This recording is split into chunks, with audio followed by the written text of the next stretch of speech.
Bonjour tout le monde. Aujourd'hui, on va étudier la structure cubique face centrée et précisément, on va se concentrer sur les sites les sites interstitiels qui existent dans cette structure. On va distinguer particulièrement deux types de sites interstitiels. Il s'agit des sites tétraédriques et les sites octaédriques. Alors, c'est quoi un site tétraédrique? En fait, c'est un centre d'un tétraèdre. Et un tétraèdre est inscrit dans un cube tel que celui-là. Et le centre de ce cube, c'est ce que nous appelons le site tétraédrique.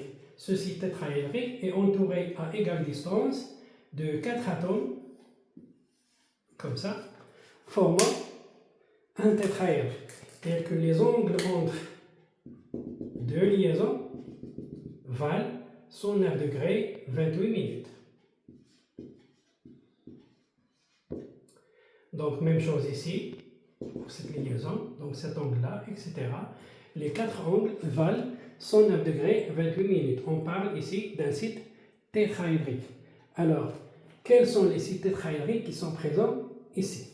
Bien, pour s'assurer qu'il s'agit d'un site tétraédrique, il faut qu'il existe 4 atomes au sommet de ce site tétraédrique, et donc il va y avoir la même distance entre le centre du site, c'est-à-dire le site lui-même, c'est-à-dire ce centre-là, et les atomes satellites, c'est-à-dire on aura la même distance. Donc, un site tétraédrique est entouré de 4 atomes, c'est-à-dire 4 sommets à égale distance.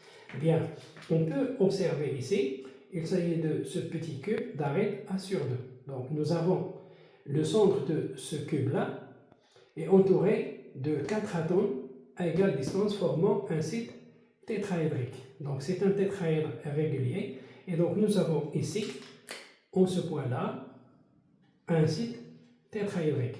Alors, combien on peut distinguer ici de sites tétraédriques? Il y a autant de sites tétraédriques que de petits cubes d'arête A sur 2. Et donc, on peut compter ici, premier, deuxième, pour ce petit cube-là, troisième pour ce petit cube en arrière, celui-là ici, et 4 au-dessous.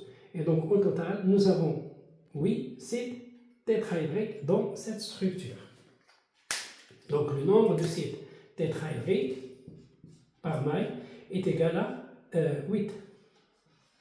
Pourquoi? Parce qu'il y a 8 petits cubes dans cette structure cubique à face centrée. Bien. Si maintenant on s'intéresse au site octaédrique, un site octaédrique, c'est quelque chose comme ça. Donc nous avons le site, c'est ça, et il est entouré de 6 atomes à égale distance, 4 dans le plan et 2 hors du plan, c'est-à-dire un atome au-dessous, un atome au-dessus, et les 4 atomes dans le même plan.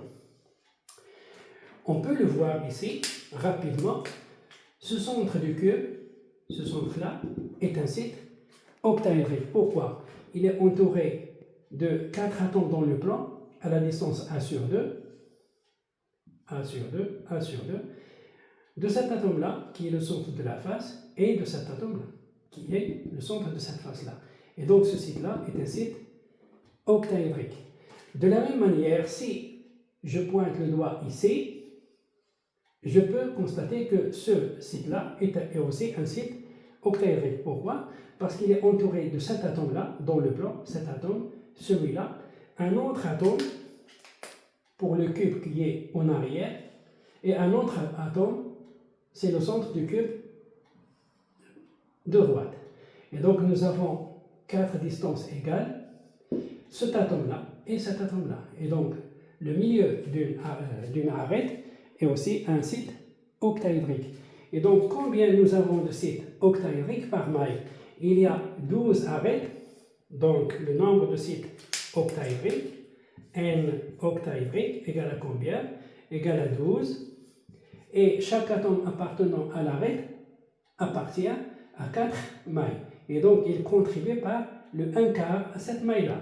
Donc, c'est 12 fois 1 quart plus un atome, un site qui appartient totalement à la maille. Et donc, on ajoute ici 1. Par suite, on obtient 4 sites octaédriques par maille. Voilà, je vous remercie pour cette séance.